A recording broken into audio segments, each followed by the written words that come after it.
The Houston Texans are coming off of a season where they finished with the third worst record in the NFL, and when most teams do that, they benefit from having a season this bad by getting a franchise cornerstone and using that draft pick on a top 5 player in the draft and select a very highly touted college football prospect. Unfortunately for the Texans, they traded this first round pick over a year ago to acquire a franchise tackle in Laremy Tunsil and no longer have this said pick. While Tunsil has been a good player for them, the Texans themselves are still atrocious and are arguably in the worst position of all time for an NFL franchise.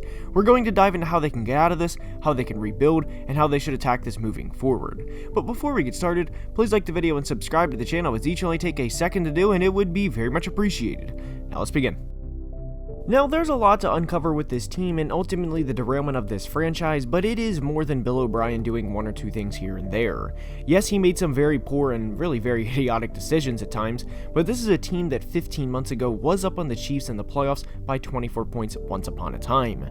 This is not a franchise that has been a dumpster fire for over a decade, as granted they've never won a Super Bowl or been to an AFC championship game, but they have won playoff games and have won multiple division titles in the past 10 years. They aren't the 2000s Browns, sorry Browns fans, you guys have a very bright future ahead of you though, where they are consistently selecting in the top 5 of every draft, though I do expect that to change in relatively soon for the Texans, that is. But the true downfall, believe it or not, can be attributed to the trade to acquire tackle Laremy Tunsil. Granted, at the time it looked like a half-decent move, as yes, they were giving up multiple picks, but at the time they traded for Tunsil, this happened after Andrew Luck retired. And the reason I even bring up Andrew Luck at all is because after his retirement, the Texans had clear control of that division heading into 2019, because the Colts had Jacoby Brissett starting for them, Marcus Mariota was still starting for the Titans, not Ryan Tannehill, and the Jags were the Jags and were debating between Gardner Minshew and Nick Foles, and well, we all saw how that turned out. So at the time to give up 2 first-round picks for a player that was improving every year since he had entered the league, and one that would make the Pro Bowl in his first 2 years with his new team, wasn't a terrible decision to do or to make. The thought process from Houston was, since Andrew is retiring, we are in the driver's seat of this division, have this on lock for the next 5 years, or until someone else can compete with us. And this was a justified thought at the time, might I add. So giving up what they thought would be 2 virtually second-round picks due to multiple division titles in their future, again, wasn't a horrible idea for one of the most important positions in all of football. But as we know, hindsight is 20/20, and while they did win a division title in 2019, like they expected to, they didn't realize Derrick Henry would rush for over 3,500 yards and 28 touchdowns in the next 2 years, and the Colts would sign Phillip Rivers the following offseason, along with improving their roster. So at the time of this trade, they thought they had a solid core for at least the next 5 years in Deshaun Watson, Laremy Tunsil, and DeAndre Hopkins, only to be extremely wrong, and this is a huge part of their downfall. Now again, when I say Bill O'Brien made poor decisions, this isn't just attributed to one or two things. Why he was ever promoted to be a head coach general manager was an awful decision, and it was one that should have never been made. It's not like the Texans were multiple time Super Bowl champions and the front office had different plans of what to do over the next few years, and Bill told them everyone should be fired and he should have full roster control, because, well, that wasn't the case. He was in a very select group of coaches with full roster control, the others being Pete Carroll and Bill Belichick, and at the time, well, still really, those guys have won Super Bowls and Bob had not. Everyone wants to point to the DeAndre Hopkins trade that blew a lot of this up, and yes, it certainly did, but had they already not committed multiple first-round picks to Laremy Tunsil, this trade wouldn't be such a black eye on the organization as it currently is, because they got Ross Blacklock and David Johnson for the all-world receiver. Not only that, but they also traded Jadeveon Clowney prior to the year starting in 2019, that is, and got a third-round pick, meaning they traded both DeAndre Hopkins and Jadeveon Clowney and did not receive a single first-round pick in the process. So largely due to receiving next to nothing for players, this franchise has gone down the tubes in the past year and are more than likely going to hit rock bottom in 2021. Now, I have not formally addressed this yet, but to address the Deshaun Watson situation, this is obviously a very messy and murky situation, and that's putting it kindly, and if I had to bet on it, I would say Deshaun won't play for the Houston Texans again. Even before these allegations came up, and as I record this, we don't know what will come out of it.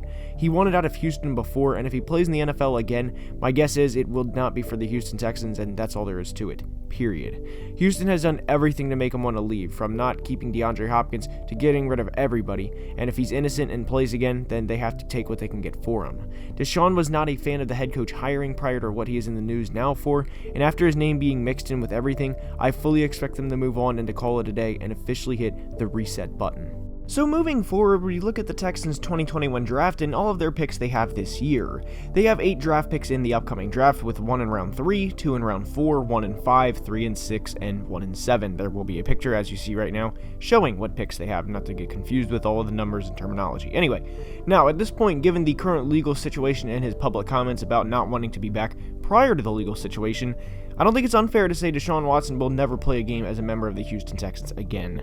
The only question is if they'll receive anything in return for him, meaning if they trade him, or if he'll ever play in the NFL again. His days of playing for the Texans are over unless he is proven innocent and the McNair family sells the franchise, which personally I don't see happening, more so on the McNair family selling the Texans. Anyway, so partly due to their once beloved franchise quarterback not being dead anymore, settling for absurdly dumb trades, and having no future at all, I think it's fair to say the Texans right now are in the worst position a franchise has ever been in. And you may think that's ridiculous or how stupid that is because of 0-16 teams like the Lions or the Browns going 1-31 in 2 consecutive years, but I would counter with this. Each of those franchises had something to look up to with the addition, or at the time the future additions, of Matt Stafford, Myles Garrett, and Baker Mayfield. Stafford took the Lions to the playoffs a few times, and the Browns throttled the Steelers in the playoffs this past year and nearly knocked off the, at the time, defending champion Chiefs. The Texans' best bet right now is to field what they can in 2021 and get the number 1 pick in 2022, presumably by this point would be used on either Sam Howell or Spencer Rattler, and go from there. They have to essentially look at this year as a ground plan for their future, and essentially view it as a 17-game tryout for players they want or potentially want to keep in the future. Now, they did sign both Phillip Lindsay and Mark Ingram this offseason, and good for them, and no offense to these guys, but they're not going to make a monumental difference behind a team that finished 31st in rushing in 2020. They're not going to make a difference when they're down 21 points in the middle of the second quarter. David Culley is not going to give each guy 17 carries when they're down by multiple points, and understandably so. This is a team that went 4-12 with Deshaun Watson, a top 5 quarterback in the NFL, as their starter who led the league in passing yards the past year. So while Phillip and Mark Ingram are not bad players, they are not transforming the Texans from a 4-12 team to a 10-6 ground and pound team to make their way to the playoffs. Let's make that 100% clear. So if I'm the Texans, I would go about rebuilding, and especially starting this year, by acknowledging, and whether they would do it publicly or not is something else, but at least internally, acknowledging that this year is going to be rough, and probably the roughest in their short franchise's history. Now obviously veterans like we said, Mark Ingram and Phillip Lindsay, and really Laremy Tunsil too, they wouldn't want to admit that, but this year is going to be brutal for them.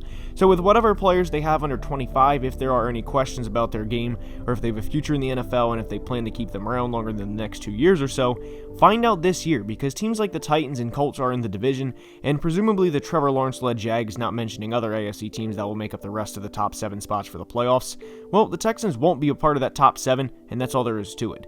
So really, they should use 2021 like a tryout year for everyone, and if there's any concerns or questions regarding a player, put him in and find out his strengths and weaknesses and see how they do. I wouldn't even be opposed to trading down in the draft to acquire either more picks later in this year's draft, or to try and acquire more picks for next year due to how long and how tough of a rebuild this is going to be. Now, what genuinely does suck for the Texans is what is going on with Deshaun Watson right now. From a football standpoint, this is as least favorable of a situation as they could have, because they were going to get at least 2 first-round picks and probably more. So going from getting multiple extra first-round picks in the future to none, or very little if any, is awful in terms of helping their rebuild out.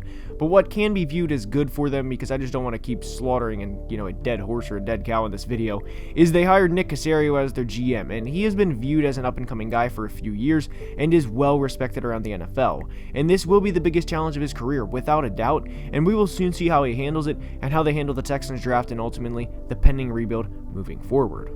And with that being said, that's all I have for today's video. I hope you enjoyed. If you ever have video suggestions, please comment below. I wanted to get away from the draft guides for a video or two, but if you do have a suggestion, especially with the draft coming up in less than 3 weeks, then please let me know, and we very well may get to it. Anyways, that's all I have. I hope you enjoyed. If you did, please like the video and subscribe to the channel. It would mean the world. Please follow me on Twitter and TikTok. The links are in the description as well, and I will see you guys next time. As always, have a great day. Love you guys. Deuces. Peace.